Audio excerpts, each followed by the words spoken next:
Hello, sisters, and welcome back to She Talks. I'm Sara Avant Stover, and in case you are joining us for the first time, I'd like to share with you a little bit of a background about this podcast. So, She Talks is a space for you to come home to your inner wisdom, which I call your she. And in it, I offer spiritual teachings with a particular slant towards the sacred feminine. Because in the world of yoga and Buddhist meditation, I've felt really frustrated that both a feminine perspective and approach are sorely missing.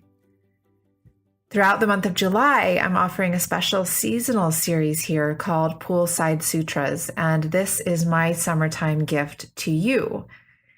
In it, I'll be sharing feminine wisdom, answering the most common struggles you shared when I inquired, what's holding you back the most in your women's yoga and meditation practice right now? I'll share stories from my own life and practice, hard-won insights, and life-changing lessons from my own beloved teachers and mentors. And since our summer schedules are usually disrupted because of travel and school vacations, these episodes are meant to be portable, keeping you connected to your practice while also being able to enjoy them on the go, like on a hike or a road trip, or one of my favorites, by the pool. And these talks will also help give you a taste of what I'll be teaching in my upcoming She Yoga and Meditation teacher training. This 1-week women's practice intensive for a maximum of 28 women. So it's really intimate, so I can give really personalized attention to each woman, will take place in Calistoga, California in April 2017. And although that feels like a long way away, it's actually not when we need to plan getting away from our work, from our families, from our lives. And because of this, I only open registration once a year, which is happening right now. Now, several years ago, I offered the world's first women's yoga teacher training. And since then, I've taught versions of it in Thailand, Hong Kong, Dubai, Mexico, Beijing, and at Kripalu in Massachusetts. But then I stopped teaching it a few years back so that I could really devote myself to writing my second book. Since then, countless of you have asked me to bring it back, and now I'm ready to do that. Not only am I bringing it back, but I updated this year's training to be the most comprehensive version that I've ever taught. I'll share the under-the-hood, life-changing techniques and principles that I've used in my own yoga and meditation practices for decades, and that I've taught to thousands of women worldwide with great acclaim. So whether you're aching to support other women or just to deepen your own practice, you'll find the feminine heart of yoga and meditation there. And yes, we'll have a lot of pool time there too. So on to today's episode. I'm sharing this talk in response to the challenges that many of you voiced about your yoga and meditation practice. Specifically today, your meditation practice and how to work with various obstacles that arise, both mental, emotional, physical, things like boredom and monkey mind and obsessive planning and knee pain. So we'll dive into all of that, but to start, I'll share a personal story that I can luckily laugh about now. Humor is a good thing. That illustrates how I learned to work with these types of obstacles in my own practice when the stakes were pretty high. So pull up your chaise lounge, soak in the twinkling blue view, exhale, and enjoy.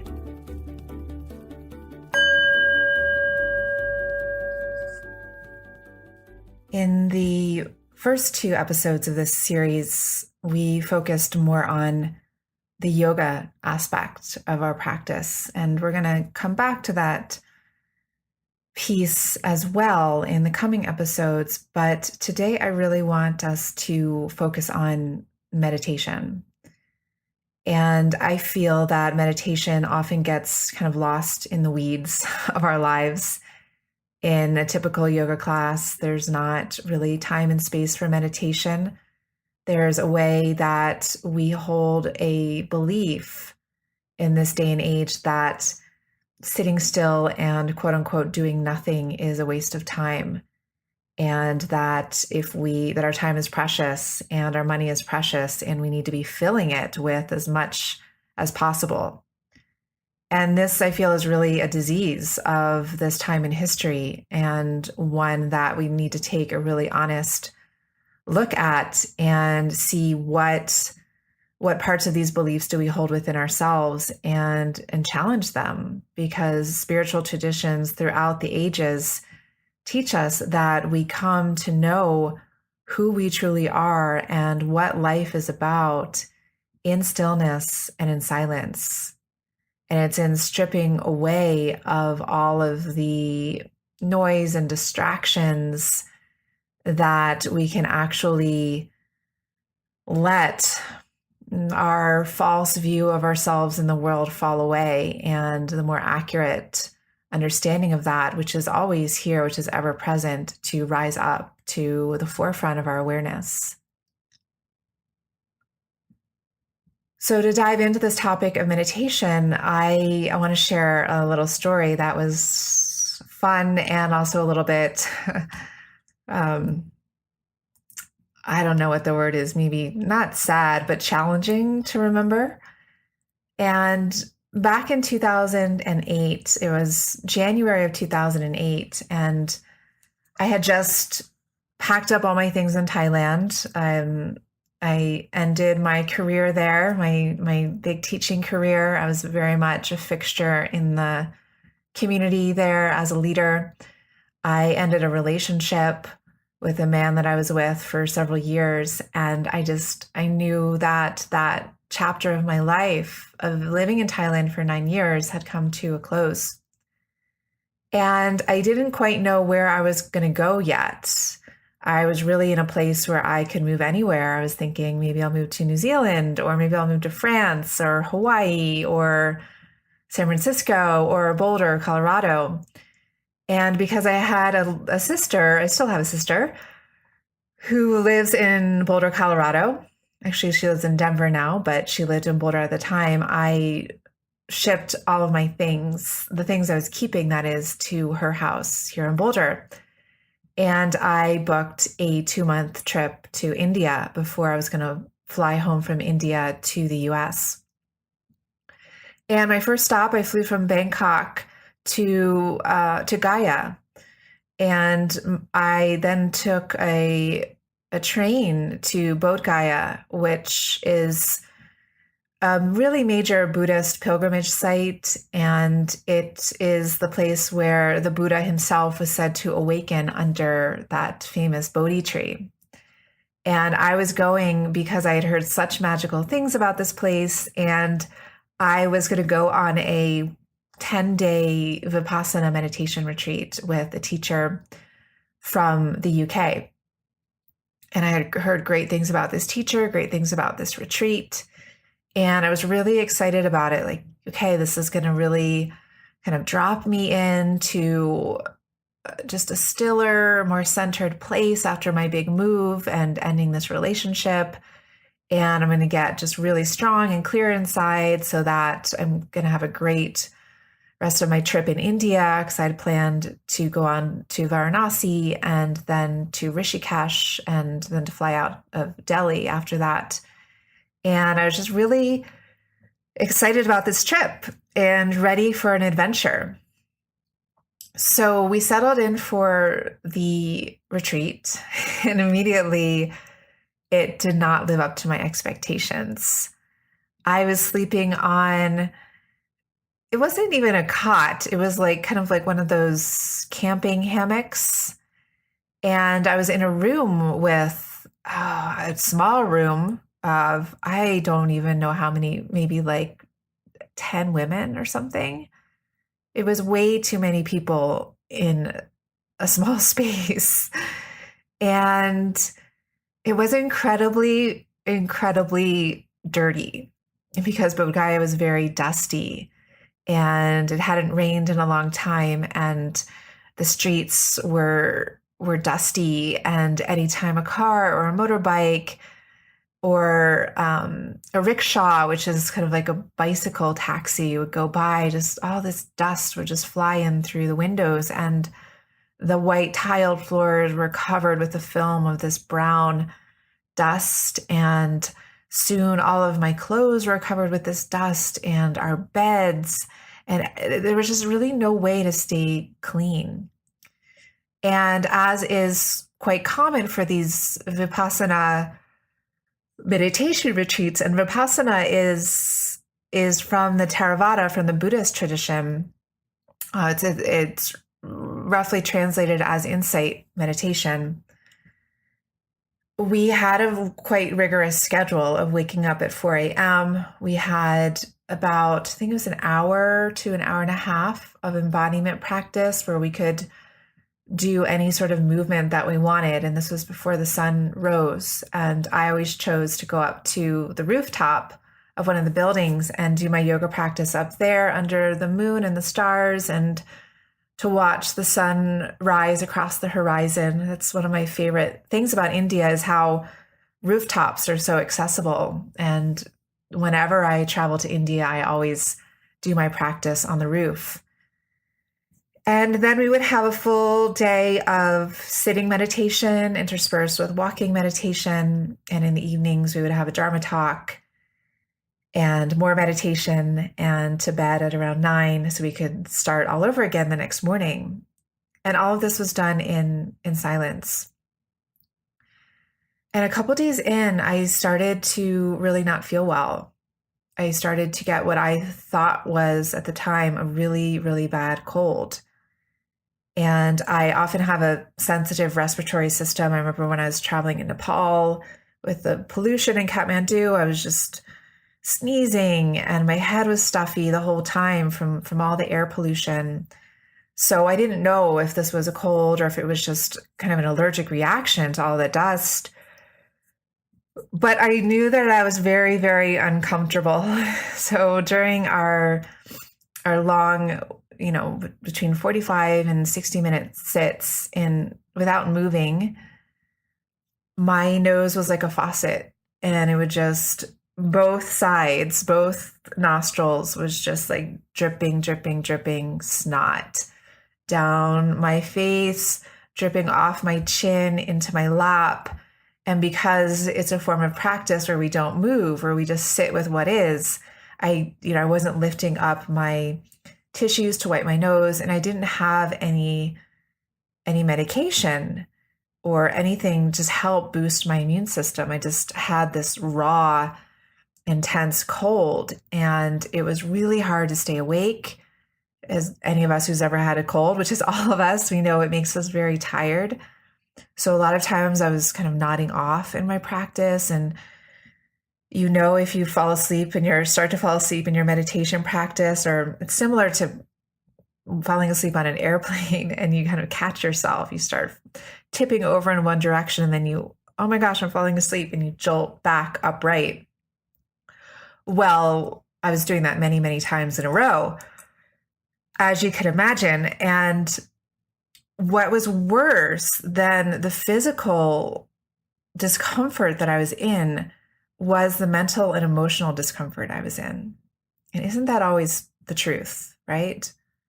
That it's what we feel and think about something that is much worse than what it actually is. Because if we just feel the sensations of stuffy head, sleepiness, runny nose, those aren't really that bad. I mean, they're uncomfortable, but they're not unbearable.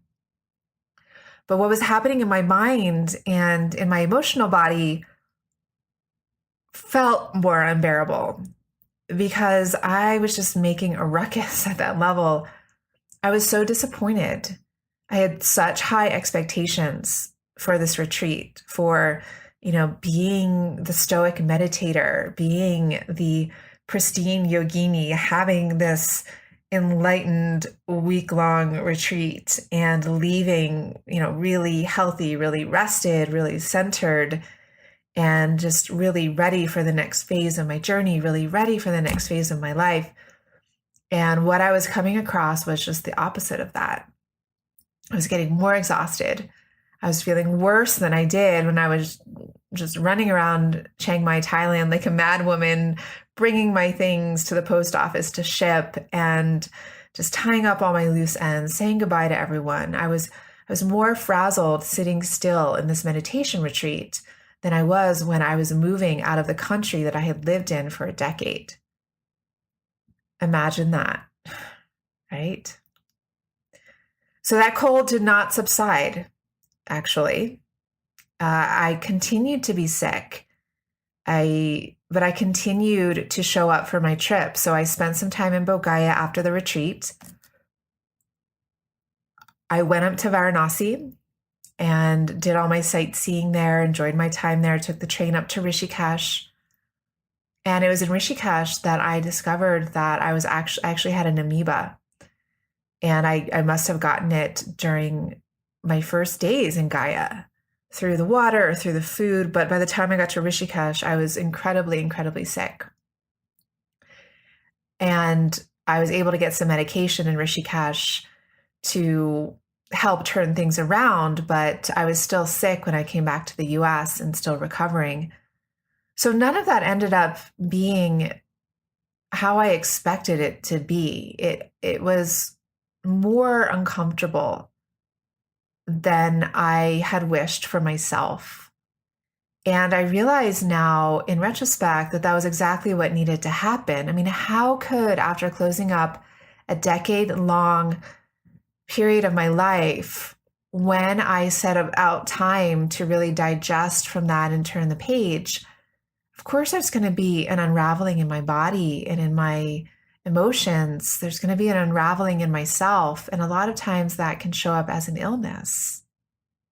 And we all know that if we've done some sort of big output and we're able to hold on. And then when we finished it, when we've submitted the book manuscript, when we finished the project, when we've gotten through the crisis, that's when our bodies know, like, okay, we can let down now. We can get the flu. We can get a cold. We can just stay in bed and rest and integrate. So what that meditation retreat really taught me in a very pronounced way is how painful it is to resist reality. And that how wonderful that is really what I left that retreat with, because I had understood that at an intellectual level from the past 10 years of doing those types of retreats throughout Asia. But it was there that, because the suffering was so deep in me, that I really had to learn it at a cellular level. And when we make that shift from an intellectual understanding to a real embodied understanding, that is what we call an insight. When we just know something in our bones. And that truth, that truism, is that suffering comes from resisting what is, lives at the core of Buddha's teachings. And there I was doing a retreat in the place where the Buddha awakened to this truth, that when we stop resisting what is, we can reside in the freedom that is here underneath that resistance all along. So I tell this story because we all have our own versions of this. And this feeds into a really core misunderstanding that many of us hold about what meditation is. So meditation, before I say what meditation is, let me say what meditation is not. Meditation is not about silencing your mind. It's not about anchoring a tranquil state. It's not about not having distracting thoughts. It's not about eradicating physical or emotional discomfort. It's not about achieving an idealized state. Meditation is about becoming intimate with the moment just as it is. And whatever that moment holds, whether it holds, like it did for me at that retreat in Bodh Gaya, a runny nose, a stuffy head, the inability to keep my eyes open, a dirty, crowded dorm room.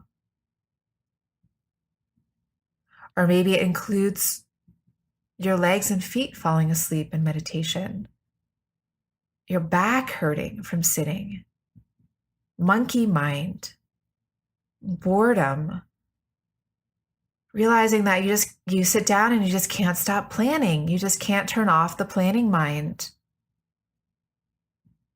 Or you just can't focus. You're all over the place. You try to make it through one breath without a distracting thought, but you can't even do that.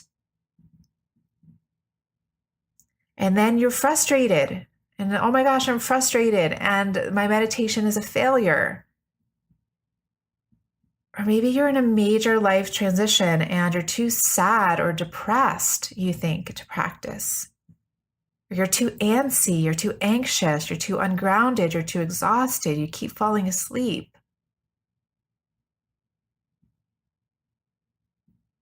So all of these things, when we think that they're outside of meditation, they set us up for failure and they keep us from really experiencing the fruits of the practice. So in order to strengthen our spiritual muscles, we need a practice of sitting meditation. And let me say, a lot of times I get asked, well, when I dance, I get in a meditative state, or when I run, I get in a meditative state, or when I hike, I get in a meditative state. When I listen to music, when I play music, I get in a meditative state. I say, that's wonderful. So do I. But a meditative state is not meditation. A meditative state is a fleeting state of mind. It will come and it will go. But a seated meditation practice is what trains us to be with everything that comes and goes. The good, the bad, the ugly, the uncomfortable. And allows us to then, through that, discover what is it that doesn't come and go? What is it? Who are we beneath all the flux and the changes in our minds, our bodies, and our emotions? What's really real? What's really here beyond impermanence?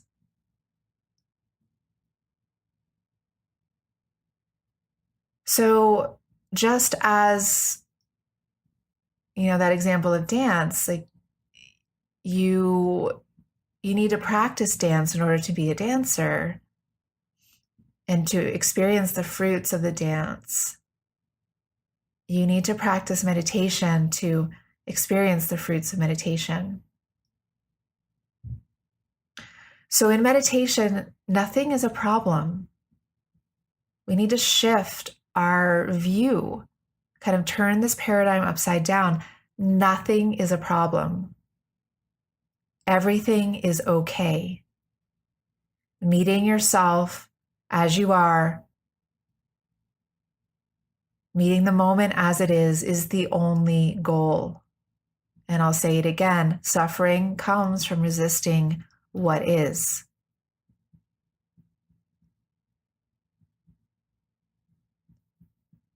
So let me share a little bit more about meditation. There are many, many kinds of meditation. I practice and I teach Buddhist meditation.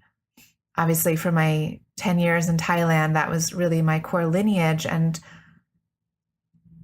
I find that across all religions and faiths and dispositions and ethnicities, that Buddhism is a really accessible philosophy for overcoming suffering and can be applied to anyone, anywhere, at any time.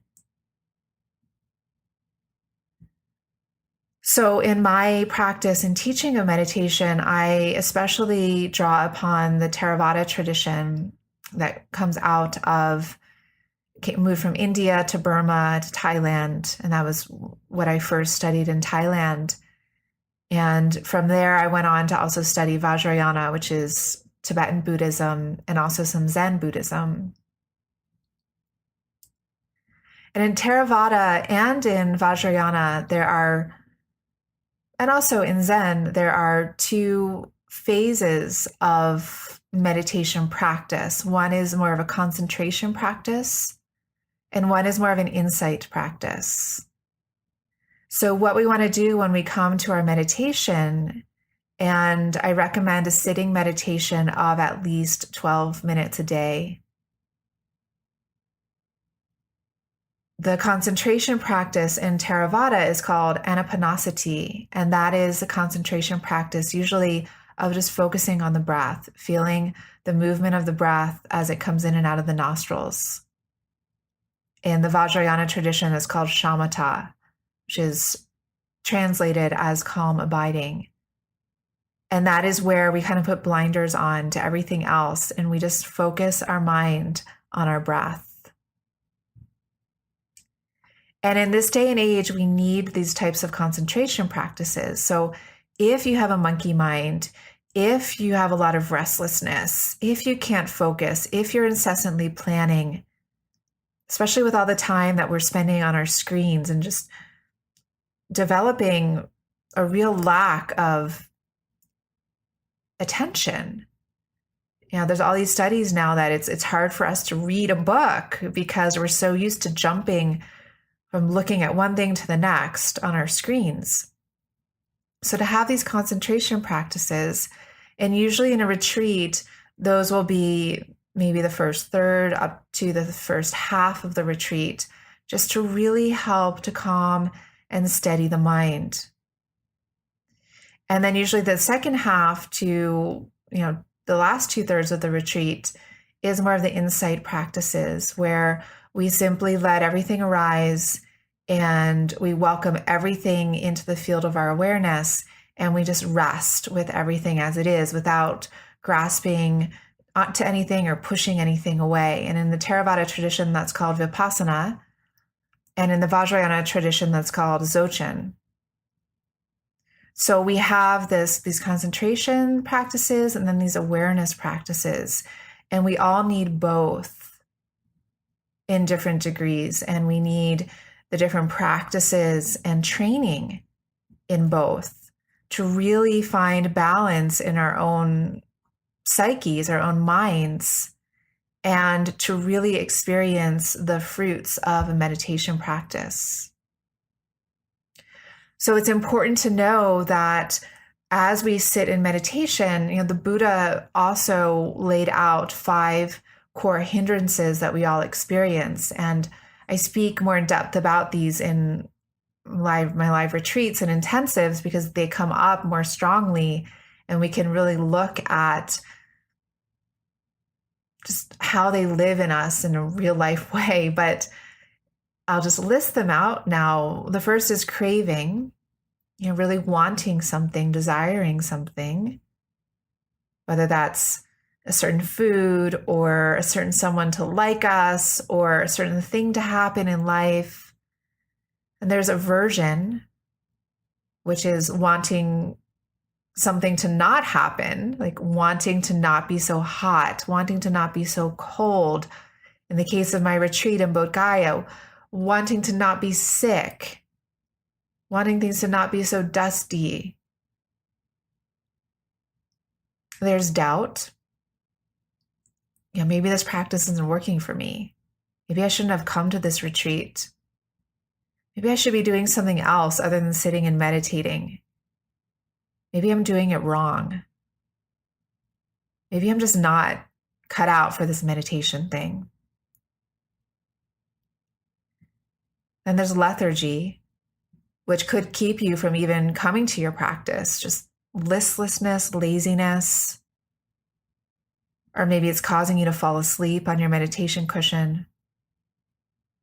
There are ways to skillfully work with that, just as there are ways to skillfully work with all of these hindrances to add to our practice toolkit. And the last one is restlessness, which I think is the biggest hindrance that we face in this day and age, which I mentioned at the start of this talk. It's that just not being able to sit still, being too antsy, having resistance to actually sitting down and not doing stuff, just being, always needing to have some sort of entertainment or fingers in something or other. So it's important to know that these 5 hindrances are aspects of the mind. And if you're a human, you have a mind. And if you have a mind, you have these 5 hindrances. And a meditation practice isn't about getting rid of them. It's about learning to be with them in a skillful way. So whenever you come to your meditation practice, remember this.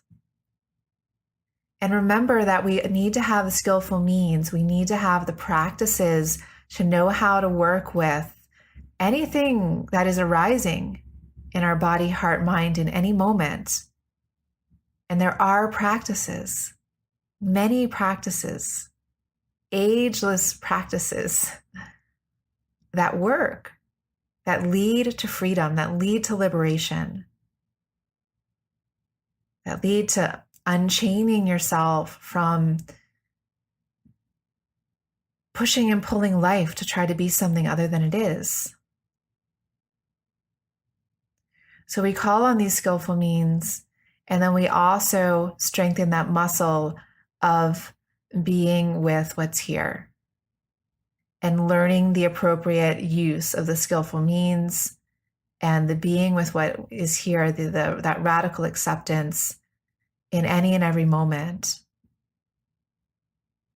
And if we take those 10 to 15 minutes, ideally up to 30, 45 minutes a day, depending upon where you are in your level of meditation practice, we need that time to drop our agendas, to really see what we do when we're presented with things that we don't like or things that we want.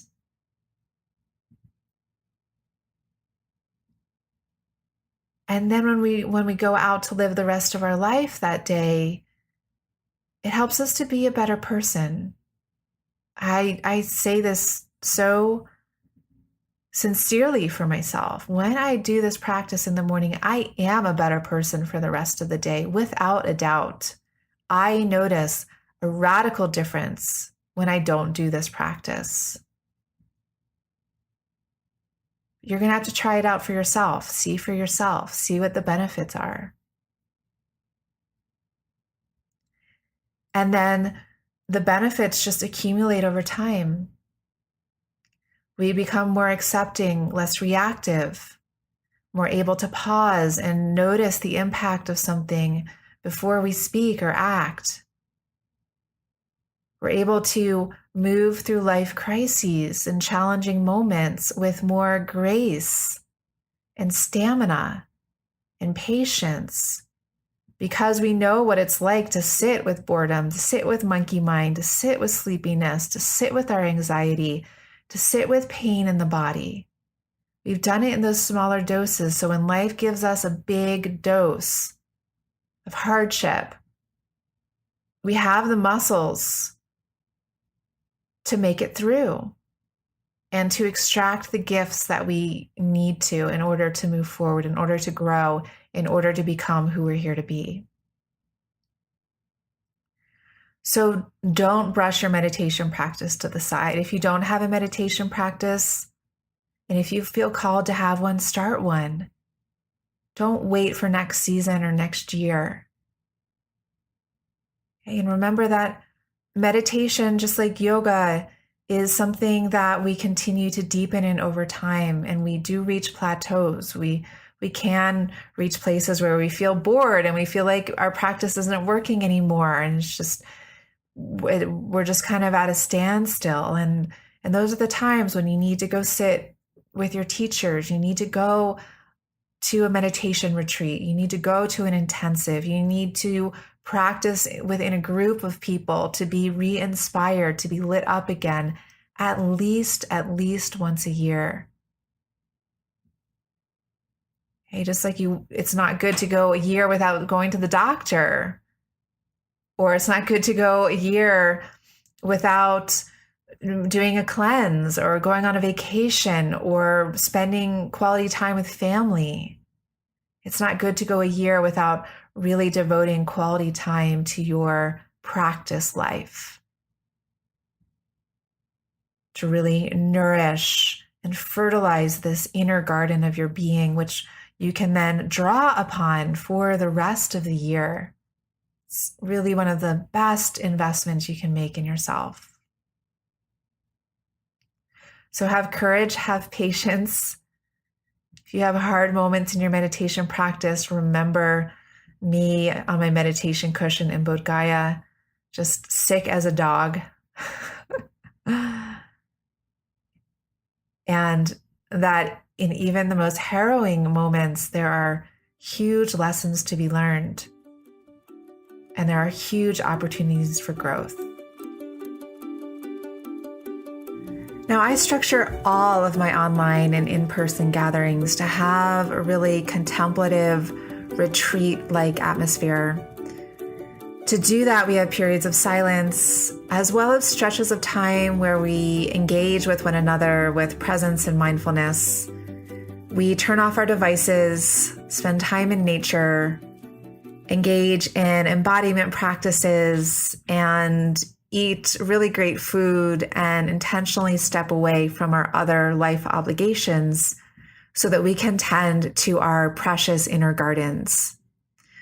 And our upcoming She Yoga and Meditation teacher training is no different. Each day we'll have 3 guided meditation sessions in the early morning, the mid-afternoon, and at the end of the day in the evening. And during the rest of the day, I'll lead you through women's yin and flow yoga sequences while also sharing how to teach all of these to other women, should you be interested in becoming a teacher. In between, we'll have times for solo walks in nature, journaling by the pool, naps, or sharing those delicious, healthy meals together. So if you want support in coming home to yourself by starting or deepening your meditation practice, or in leading others to do the same, I invite you to come on over and explore the She Yoga and Meditation teacher training at sheyogatraining.com. Early registration discounts end on July 15th, and regular registration closes about a dozen days after that, just at the end of July. It would be a huge honor to hold your hand and shine the light on your path, and also to give you a big hug in person, which is becoming more and more rare in this virtual world. And I do that when we meet in California together next April. So until our next episode in a few days, I am sending you my heartfelt support. And thank you so much for being part of our